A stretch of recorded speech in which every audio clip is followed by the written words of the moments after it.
Good morning everyone! Welcome back to my YouTube channel, Sol's G Vlogs, Negosyo at iba pa. Dito po sa aking channel, welcome po yung may mga gustong magnegosyo, gustong matuto po para makapag-umpisa ng sariling negosyo, mga kagandang buhay.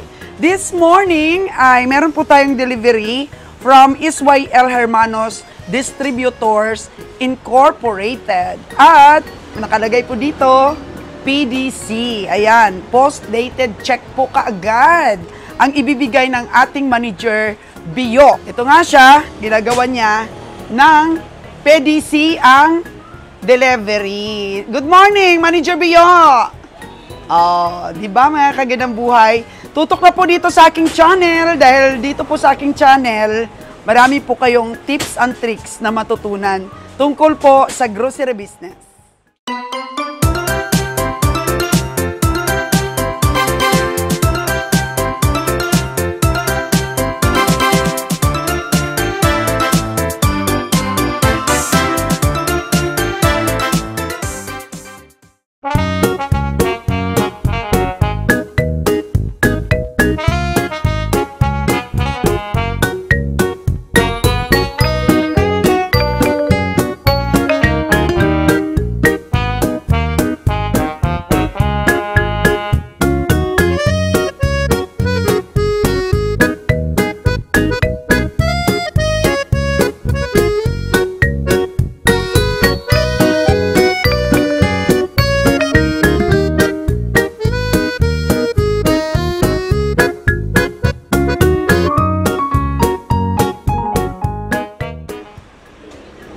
Ito po ang dumating sa ating mga order sa SYL, mga kagandang buhay, pansit canton, iba't ibang flavor po yan, ayan.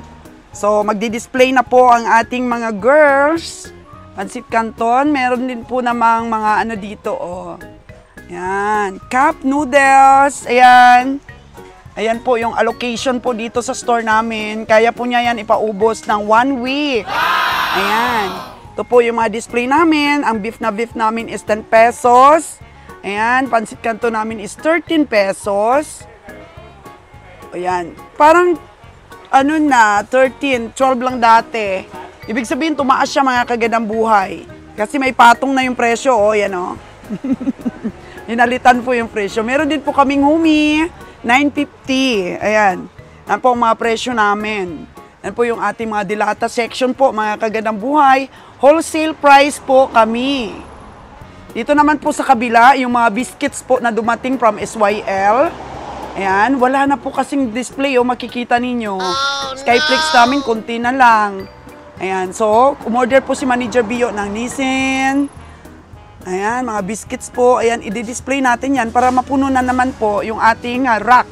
So, ang Rebesco po, ayan, paubos na rin kasi every week po kami umu-order para lagi pong bago ang ating stock. Ayan, konti na lang rin. So, every, week, ang delivery nila. Ayan, si Manager Bio, oh, busy.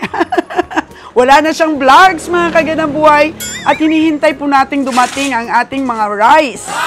Ayan, hinihintay po tayong isang truck na rice dahil mabilis pong maubos ang ating rice. Hasmin na lang po ang ating natitira dito. At wala po tayong mga local rice na naka-display. Dahil lagi pong ubos, mga kagandang buhay. Yan, simple lamang ang store na ito, pero tuloy-tuloy po ang bili ng tao. Ayan po yung ating mga staff, naghahakot po ng bigas. Dahil ubos na po dito yung ating Hasmin Aroma Rice. Ayan. From Vietnam po yan, mga kagandang buhay. At yun po ang ating bestseller na rice. At itong isa po na may red na sako ay Hasmin Thai. Thailand naman po galing.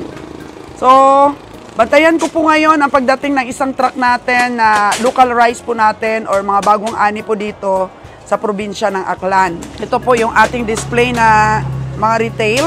So, dito po natin nilalagay banda yung ating local rice at wala na nga po.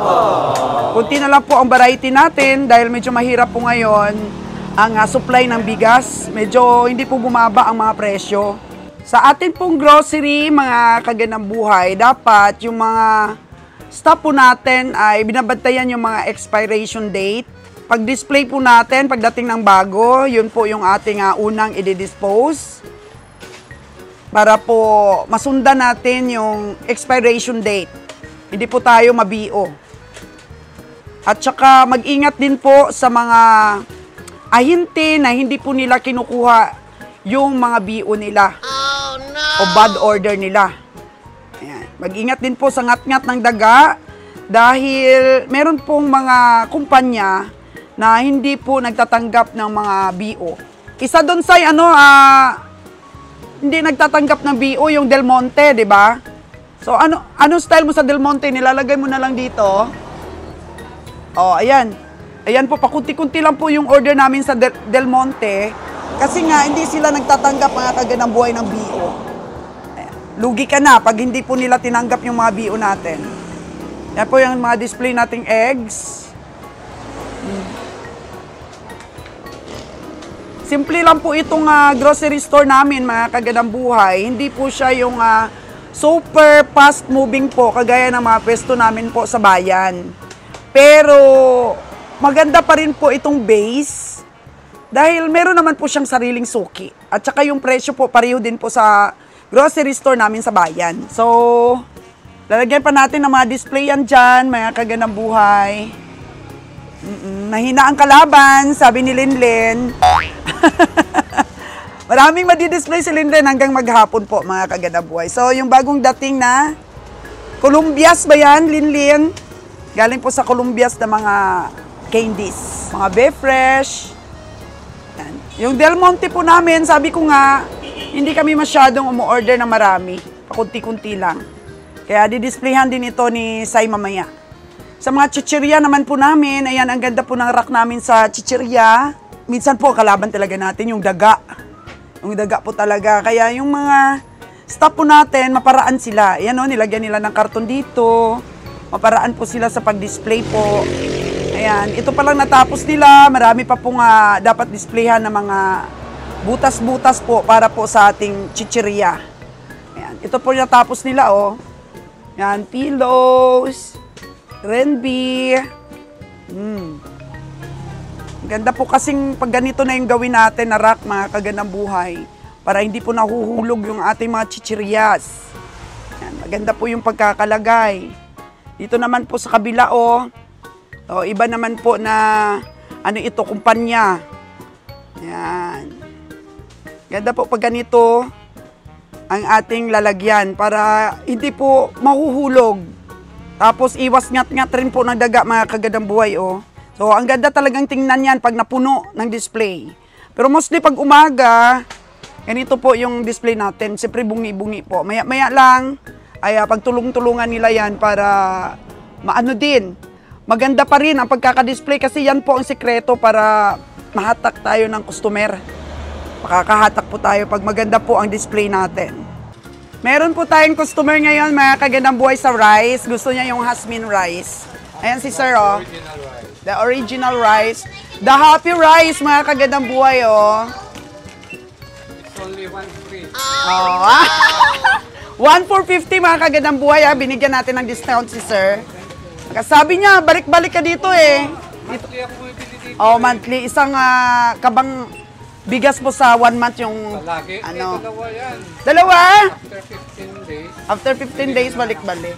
O, ayan, Sai, ha. Meron siyang discount. Alam mo naman kung paano mag-alaga ng mga customer. Si Sai natin. Siya ang cashier for today.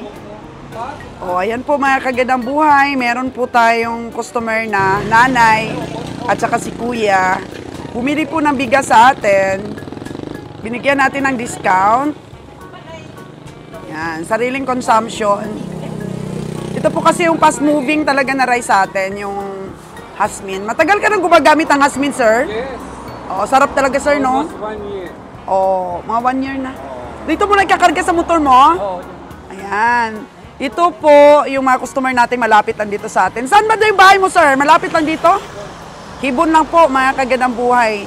So, ito po nakukuha natin mga customer. Hindi na sila pumupunta sa bayan. Dito na lang. So, siyempre, malaking pakinabang din naman kung may store ka dito, kadugtong ng bahay mo. Di ka na nagre-rent, sir. Tapos tutubo ka ng 50 pesos, Mga kagandang buhay, ano sana malaki-laki sana ang tubo ko kay sir, pero humingi po siya ng discount sa akin. Kaya 50 pesos po yung tinubo ko sa kanya. Para po yan, pang sweldo natin sa ating mga tauhan. Yan po yung store natin dito. Ang dami pong mga bahay dito malapit sa store ko. Kaya sila po yung mga nakukuha nating customer. Tapos gustong-gusto naman nila kasi nga, siyempre pag bumili sila ng mga dilata, wholesale price na. Kaya ito po yung pakinabang talaga. Pagka hindi ka na nagre-rent, ayan, may tubo ka sa itlog, may tubo ka sa mantika, tapos nakakapag-discount ka po sa mga customer mo mga kagandang buhay kasi hindi ka na nagre-rent eh. Sarili mo ng pwesto ito. Tapos kung ano-ano pong pwede pang mailagay dito ng mga paninda. Ayan, tsaka madali lang po i-manage. Kahit sa gabi po, paglabas mo ng bahay, kulang po sa bantay, pwede po tayong makatulong, yung mga anak po natin. Sariling gamit mo lang hindi pang tinda yan. Oo, sariling gamit lang niya. O, tingnan natin kung ano mga binili niya. Sabon pang laba, Bear Brand, ano pa say? O, Downy, pang laba talaga. O, asukal. O, paborito daw ng anak niya, dilata. Pinapalaman yan sa tinapay eh. Sa pandesal, masarap yan. So, saan ba yung bahay mo? Sa looban lang. Sa looban lang, no? Sa likod po namin, mga kagandang buhay. Oh, mga kapitbahay namin yung aming mga customer dito. Hindi na nila kailangan pumunta dun sa isang store ko sa bayan kasi yung price doon at price dito, pariho lang. So, nakakakuha ka pa rin ng customer po, mga kagandang buhay na balik-balik sa'yo. Oh, hindi na nila kailangan mamasahe pa dun sa bayan. Yun po ang advantage, mga kagandang buhay, ng may store ka dito sa bahay mo, opportunity po na matao yung lugar mo. Highway talaga, national highway po yan, papunta po ng Boracay yan, mga kagandang buhay. Ang buniga po natin ng bigas, mga kagandang buhay, ay sa loob po ng bahay natin. Ayan, meron po tayong buniga doon. At ito po bago nating top down, mga kagandang buhay, dadali natin ito sa Boracay. Saltida Store. Kasi puti daw ang pintura talaga at may pagana na ganyan. So, medyo luma na po ang ating tricycle doon. Top down natin po sa Boracay at kailangan po nating mapalitan siya dahil bawal ang usok doon. Yung bago pong barako ngayon, ang kailangang unit natin. So, ayan po, di ba? Ang ganda. Meron pong Saltida Store dito. Meron din pong dito, Saltida Store. Ang ganda po ng design. Yan, ginawa sa atin ng ating kaibigan. Yan, ang ganda ng design ng ginawa niya, So, ito po ay gamit natin sa delivery sa Boracay, mga kagandang buhay. Dadalhin na natin ito sa Boracay.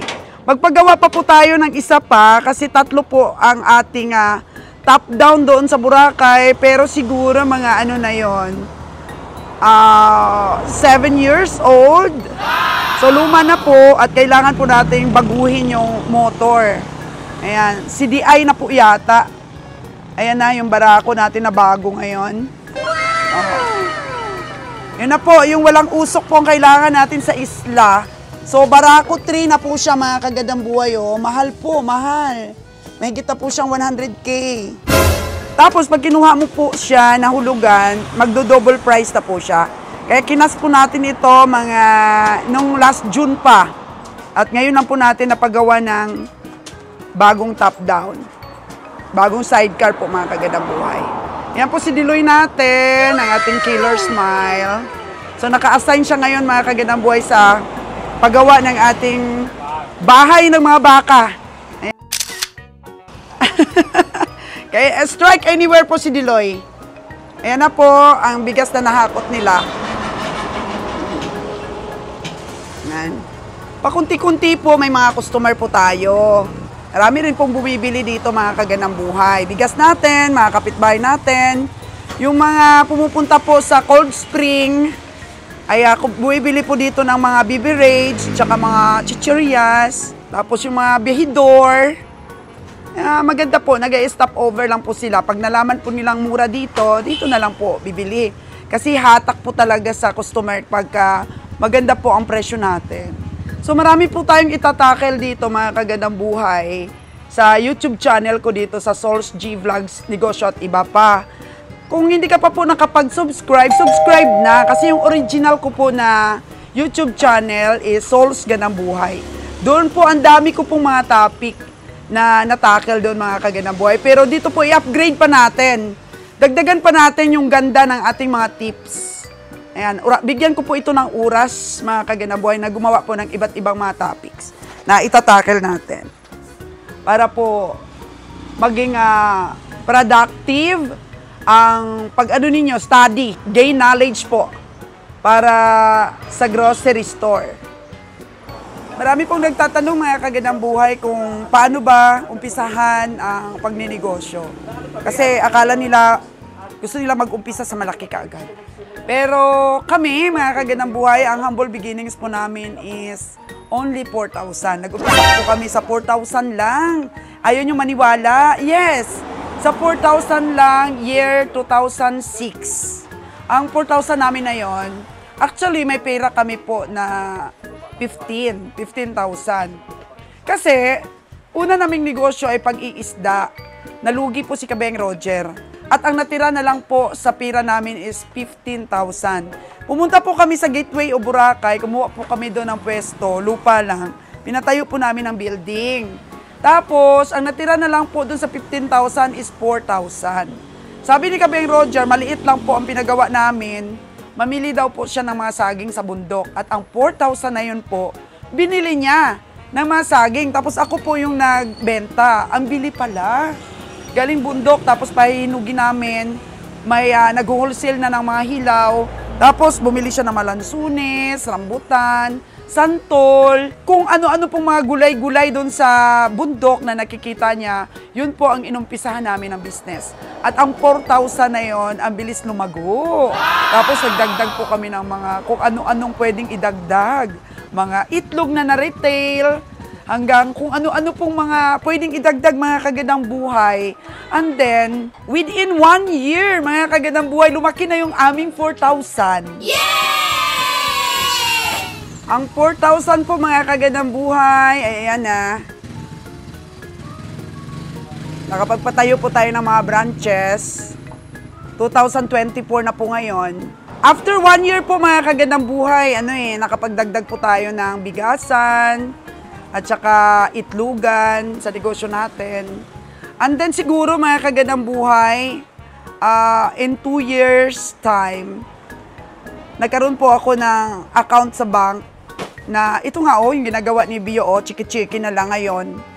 Kasi tinulungan po tayo ng ahinti ng bigas na sabi niya, Madam, issuean mo ako ng cheque, post-dated, para makapag-order ka sa akin ng maraming bigas. Kaya yun, nagsimula mga kagandang buhay. At yung una-una kong nakita na nagkaroon po ng 1 million ang akin pong pondo sa bangko. Siyempre, hindi naman akin lahat yun, ang 1 million.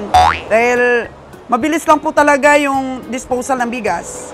Kaya, bago nila ma-withdraw mga kagandang buhay, ay naiipon pa siya sa bangko. Na-inspire po ako doon.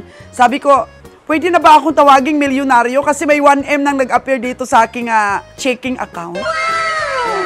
Parang ang sarap ng feeling na checking account mo nagkaroon ng 1 million na pundo. So on and so forth, mga kagandang buhay, rolling lang po. Kaya malaki po ang natutulong ng PDC talaga. Yung mga cheque natin. Sinusuma ni Bio yung mga discounts. Ahintin natin sa SYL. 'Di ba? Yung kanina, siya po ang nag-collect sa atin. Yung kaninang nakita natin, yun lang yung nag-deliver. Pero ito talaga si Boss.